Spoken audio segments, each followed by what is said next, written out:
The fall of the Third Reich, justice in Nuremberg. On December 7, 1941, the history of humanity changed forever. World War II. After years of fighting and destruction, the conflict began to take a decisive turn in the summer of 1944. In the Pacific, the Japanese had been advancing relentlessly. But everything changed with the American victory at the Battle of Midway in June of 1942, and later with the Guadalcanal campaign in August of 1942. From that moment, the Japanese began to lose ground, and the war in the Pacific started to turn in favor of the Allies. The war in Europe was also coming to an end. In June of 1944, the Allies launched a major counterattack with the Normandy landings, which pressured the Germans to retreat towards their country. In August, Paris was liberated, and by February of 1945, all of France was free from the Third Reich. The Allies invaded Germany in March, but it was the Soviets who first reached Berlin on April 25, 1945. The situation progressively worsened for the Germans. On April 30th, Adolf Hitler committed suicide, and on May 9, 1945, German Field Marshal Wilhelm Keitel signed Germany's unconditional surrender in Berlin. The war in Europe was over. However, the fighting in the Pacific continued. The Americans had been advancing towards Japan, and on August 6th and 9th, 1945, they dropped nuclear bombs on the Japanese cities of Hiroshima and Nagasaki. The consequences were catastrophic, and Emperor Hirohito was forced to make a difficult and momentous decision. On September 2nd, 1945, Japan surrendered unconditionally, marking the end of World War II survival. After the tragic war, the Allied powers, led by the Soviet Union, the United States, and the United Kingdom, gathered to seek justice for the Nazis. The initial idea of Churchill and Stalin was to execute the captured Nazis without further ado, but Roosevelt and Truman had a different vision. They wanted the world to know the truth about the horrors committed in the extermination camps, and so they proposed an international trial. They appointed judges from the 3 countries, plus France, to form the International Military Tribunal. In the city of Nuremberg in southern Germany, the tribunal's sessions were held, which lasted almost a year. It was a process that changed the way international criminal law was approached and left a legacy for future generations. During the Nuremberg Trials, 4 main charges were presented: conspiracy to commit acts of aggression, crimes against peace, war crimes, and crimes against humanity. The task of the IMT was to judge 24 of the most prominent military and political leaders of Nazi Germany, some of them in absentia as they had not yet been captured. Others, such as Adolf Hitler, Joseph Goebbels, Heinrich Himmler, and several high-ranking Nazis, had committed suicide around the end of the war. On November 20th, 1945, 6.5 months after Germany surrendered, a historic process began in the city of Nuremberg. The trials of the main German Nazi leaders were about to begin. Each of the 4 Allied powers, the United States, the United Kingdom, France, and the Soviet Union, sent 2 judges and a team of prosecutors to participate in the tribunal. The presiding judge, Lord Justice Geoffrey Lawrence, represented Great Britain and led the process. To ensure that all participants could understand the proceedings, the tribunal provided simultaneous translations in 4 languages: English, German, Russian, and French. The rules and procedures of the trial were based on the legal systems of the participating countries, ensuring a fair and transparent process. On August 8, 1945, the IMT was established to judge those responsible for war crimes, including the Holocaust. According to the Moscow Declaration, any country could hold a trial for individuals accused of these crimes. The Soviet Union initially proposed that the trials be held in Berlin, the capital of Germany, as it had the largest and best-equipped courthouse in the country. However, it was ultimately decided that Nuremberg would be the place where the trials would take place. This city had special significance, as it was located in the heart of Bavaria, where the Nazi Party was born and began its rise to power. Additionally, Nuremberg had been the scene of the famous Munich Putsch of 1923, and it was where the Nazi Party traditionally held its annual rallies. It was also in Nuremberg that the racist laws of 1935 were passed, classifying the Germanic peoples and stripping Jews of their German citizenship. Therefore, French, British, and American politicians considered Nuremberg to be the most suitable place for the trial, as it represented the core of Nazism and was a symbol of the horrors that had been committed. The hunt for Nazis and accountability. In May of 1945, after the defeat of the Third Reich, the Allies faced the task of bringing Nazi leaders to justice. Before the trials could begin, it was necessary to decide who would be prosecuted and find them to put them in custody. Some of the most prominent Nazi leaders took their own lives, while others managed to escape, primarily to South America. Rudolf Hess, one of the founders of the Nazi Party, had already been imprisoned in England since 1941. On May 16, 1945, Robert Ley, the head of the German Labour Front, was captured in Berchtesgaden, near the border with Austria. Ley had been a high-ranking Nazi official and had amassed great wealth and power during his tenure. However, his influence and power waned after the war broke out, and he was involved in the mistreatment of slave labourers brought from other countries and was aware of the regime's plans for the extermination of the Jews. After being captured, Ley was taken to Ashcan, a detention centre for Nazi leaders that the Allies set up in the Grand Hotel in Mondorf-les-Bains, Luxembourg. In August of 1945, all the prisoners were transferred to Nuremberg to be tried there. Ley was charged with war crimes but committed suicide in his cell before the trial began.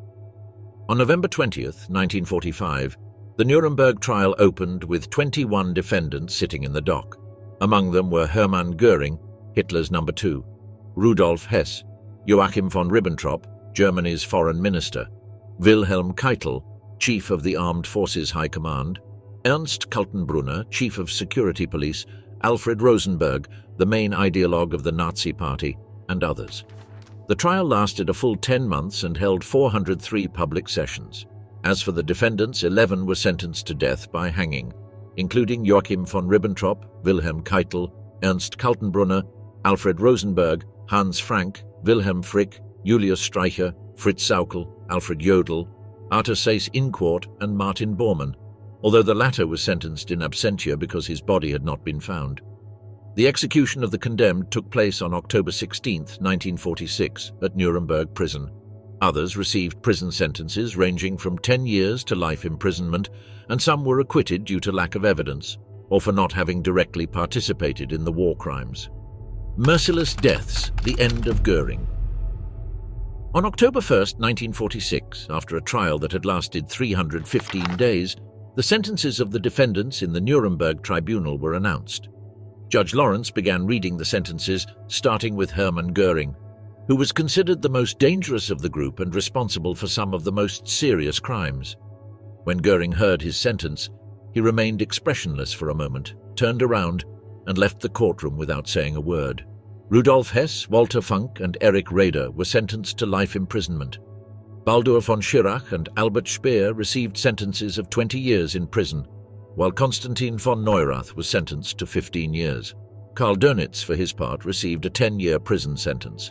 It is important to note that some of these sentences would be reviewed over time. Some of the convicted would be released in the 1950s after serving part of their sentences. However, Rudolf Hess remained in prison until 1987, when he died at the age of 93 after taking his own life in his cell.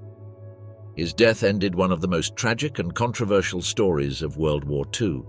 Within the framework of the Nuremberg trial, Hitler's top military officers, such as Field Marshal Wilhelm Keitel and Generaloberst Alfred Jodl, were sentenced to death. However, both officers expressed their disagreement with the established method of execution, which was hanging. Instead, they requested to be executed by a firing squad, considering it a more dignified method for a military officer. Despite their requests, the authorities decided not to grant their petition. On the other hand, Erich Raeder, who had been commander-in-chief of the German Navy from 1928 to 1945, expressed a contrary opinion. Although he had been sentenced to life imprisonment, Raeder stated that he preferred death by hanging rather than serving his prison sentence. However, his request was also rejected by the authorities. After this, those sentenced to death used the following days to speak with their lawyers about their last appeal to the Allied Control Council, which had the power to reduce or commute sentences. On October 9th, the Allied Control Council, composed of one member from each of the four occupying powers, met in London to discuss the IMT appeals.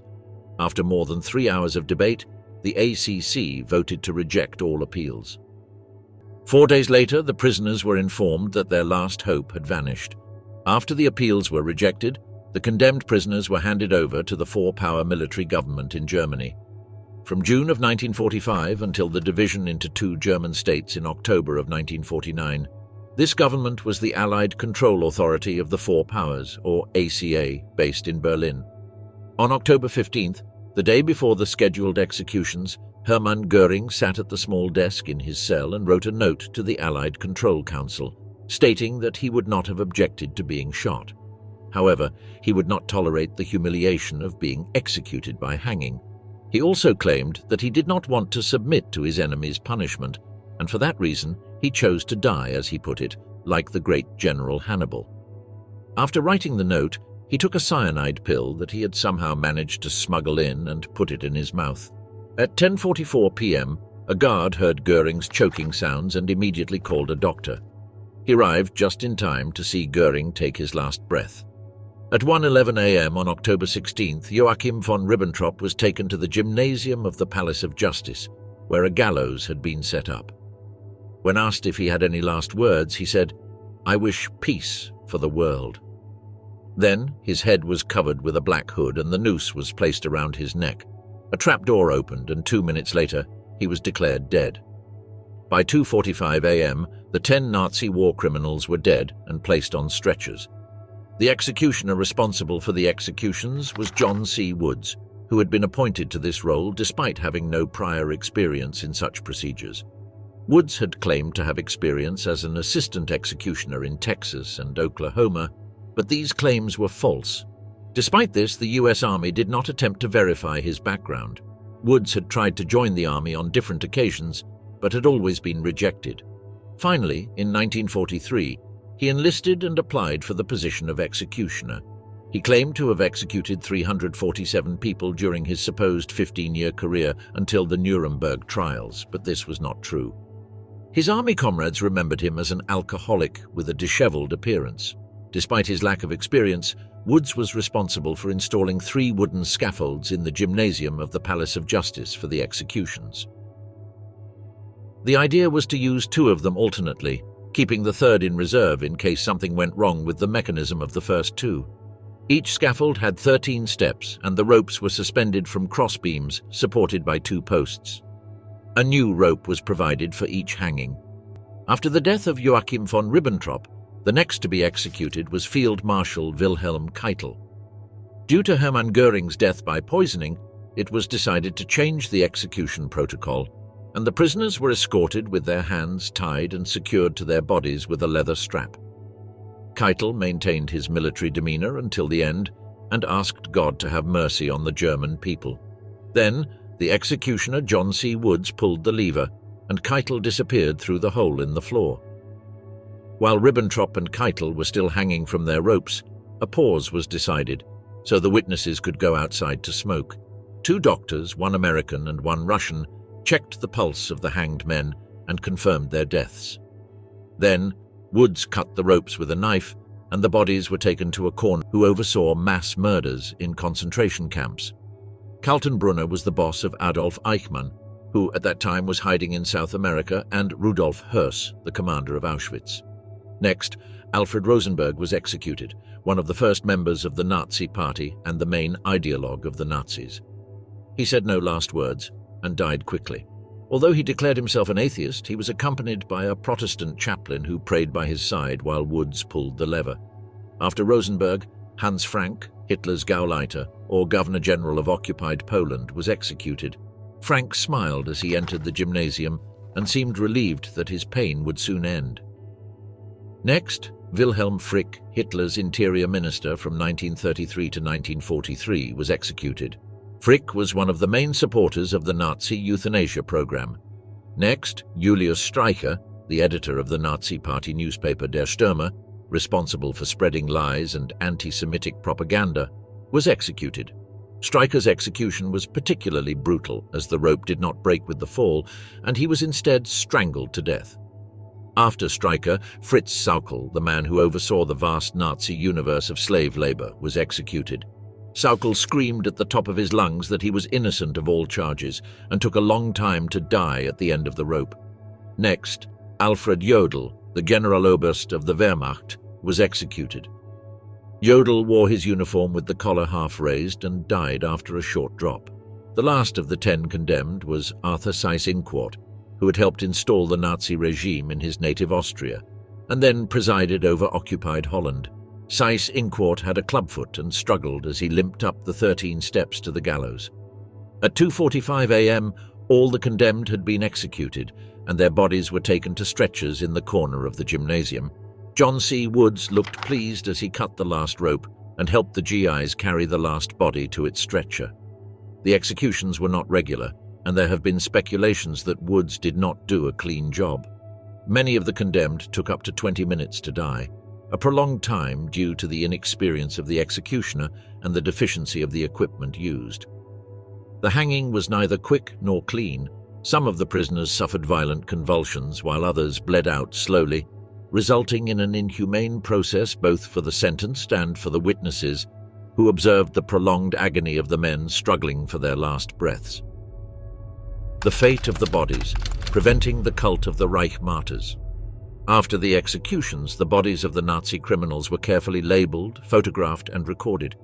Photographs were taken to keep a record of the execution.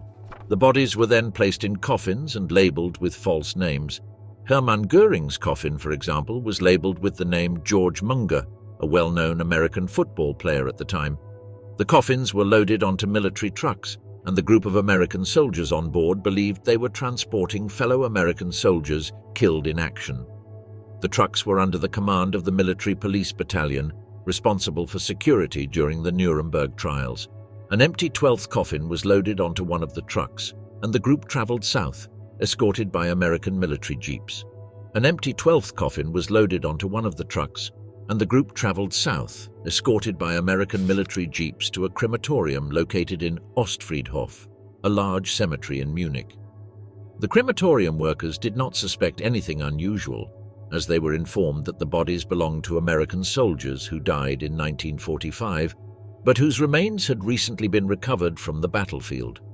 The cremations took a full day of work, and then the military police received a sealed urn for each of the delivered coffins, each labeled with false identities.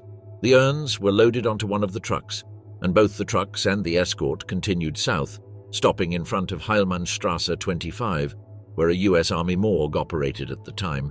The morgue operated in a luxurious property confiscated by the U.S. Army and known to locals as Villa Oberhammer.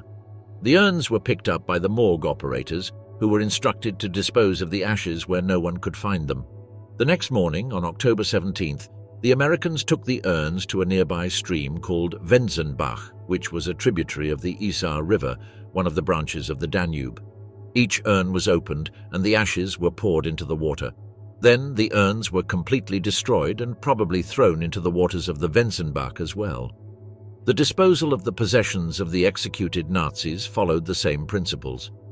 Most of the decorations and medals were destroyed, although a small portion was smuggled as souvenirs by the soldiers in charge of the operation, and later reappeared in auction houses and on the internet.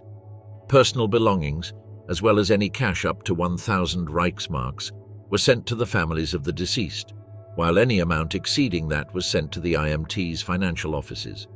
The operation was carried out with extreme care and responsibility to ensure that the executed were not perceived as martyrs. Additionally, measures were taken to prevent families from receiving official notifications about the disposal of their loved ones' remains, to prevent negative reactions or attempts to create a cult around them. Records related to personal belongings and money were strictly confidential, and only authorized personnel had access to this information, minimizing the risk of leaks that could be exploited by neo-Nazi groups or sympathizers of the Nazi regime. This approach aimed to discourage any form of glorification or idealization of the Nazi war criminals. Instead, it emphasized a message of justice and responsibility, remembering the atrocious crimes committed during World War II, and ensuring that the guilty would not be immortalized inappropriately. The subsequent trials and the secrets of the bodies.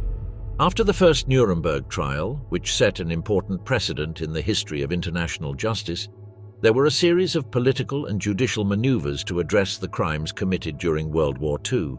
The Allies, led by the United States, the United Kingdom, and the Soviet Union, established a series of tribunals and commissions to investigate and prosecute those responsible for war crimes. In the political sphere, the Allied Control Council was created to govern occupied Germany and implement policies of denazification and demilitarization. Zones of occupation were also established, dividing Germany into 4 sectors controlled by each of the Allied powers. In the judicial realm, military tribunals and war crimes courts were created to prosecute those responsible for crimes committed during the war. Investigation commissions were also established to gather evidence and testimonies about the crimes committed. In this context, a series of trials and processes sought to hold accountable those responsible for war crimes. Among them were the Nuremberg Trials, held in the city of Nuremberg in the American occupation zone. These trials focused on prosecuting Nazi leaders and those responsible for the most serious war crimes. But the story of the Nuremberg bodies doesn't end with the execution of the main Nazi leaders. After the Nuremberg trials, another 200 Nazis were executed in the 12 subsequent trials held in the city. Although most of them were simply cremated and their ashes thrown into rivers, some of their stories are truly fascinating. One of the most interesting cases is that of Robert Ley, who had taken his own life before being tried. However, his body was not simply cremated and forgotten. Dr. Douglas Kelly, the psychologist appointed at Nuremberg, had previously examined Ley and suspected he was mentally ill. Kelly also showed a strange interest in Ley's brain, and before sending his body to the crematorium, he secretly opened his head and stole his brain. This operation only came to light when fragments of Ley's brain tissue were found among Kelly's belongings in 2013, long after his death. Another notable case is that of Rudolf Höss, who had testified at the first Nuremberg trial and admitted to killing millions of Jews. Despite this, he was not tried at that time and was transferred to Poland, where he was tried and sentenced to death by hanging. His execution was the last in Poland's history and was carried out at the Auschwitz extermination camp, which he had commanded. But perhaps the most intriguing case of all is that of Martin Bormann, who had disappeared without a trace in May of 1945. Although sightings were reported in South America, the United States, and other places, none of these were confirmed. For this reason, he was tried as if he were alive and sentenced to death by hanging, with the hope that this sentence would be carried out as soon as he was discovered. Years later, in 1963, a retired postman named Albert Krumnow told the police that he had buried 2 bodies in 1945 near a railway bridge behind the Berlin train station. One of the bodies was almost naked, but Krumnow recognized the other as belonging to the Wehrmacht. In one of the uniform pockets, his friend found a medical payment book with the name Ludwig Stumpfegger, which they handed over to the Soviets. Thanks to this testimony, excavations were carried out at the site Krumnow had indicated, but nothing was found. It would be another 10 years until in 1972, construction workers discovered human remains just 12 meters from the site indicated by Krumnow. Autopsies were performed, and glass fragments were found in the jaws of both skeletons, suggesting they died after biting cyanide capsules. Finally, in 1998, German authorities ordered genetic tests on fragments of Bormann's skull, which conclusively confirmed his identity. Only then were Martin Bormann's remains cremated, and his ashes were scattered over the Baltic Sea in 1999. The legacy of Nuremberg. Conclusion. The Nuremberg trials were a significant moment in the history of humanity, as they exposed the falsehoods of extremist and fanatical ideas that justified violence and hatred toward people of different races, beliefs, and origins. The aim of these trials was not revenge, but to make people understand that everyone has the right to live in peace and with dignity, regardless of their race or beliefs. The opinion of the judges at the Nuremberg trials reinforced the idea that certain crimes are so grave that they cannot be ignored or tolerated. The reason for holding these trials was to protect people's basic rights. Nazi leaders who committed atrocious crimes were judged and condemned for their actions. The number of people condemned was not the most important aspect, but rather the establishment of principles that would guide the behavior of nations and individuals in the future. The details of the crimes committed by the Nazi leaders led to the creation of international norms and laws that protect human rights. The international community realized it was necessary to work together to prevent violence and hatred. The Nuremberg Trials have been a model for how severe crimes are judged and condemned around the world. They have inspired the creation of international courts that work to bring criminals to justice and protect human rights. History has shown that the principles established at the Nuremberg Trials remain relevant today. A more just and peaceful world requires respecting human rights and promoting tolerance and understanding. Since World War II, the world has changed a lot. People have begun to understand the importance of respecting human rights and working together to prevent violence and hatred. International norms and laws have been established that condemn violence and promote peace and justice. The creation of international institutions that work to promote justice and human rights is an example of how the principles of the Nuremberg Trials continue to influence the world today. The interpretation of justice in a broader and more comprehensive way is another example of how these principles remain relevant today.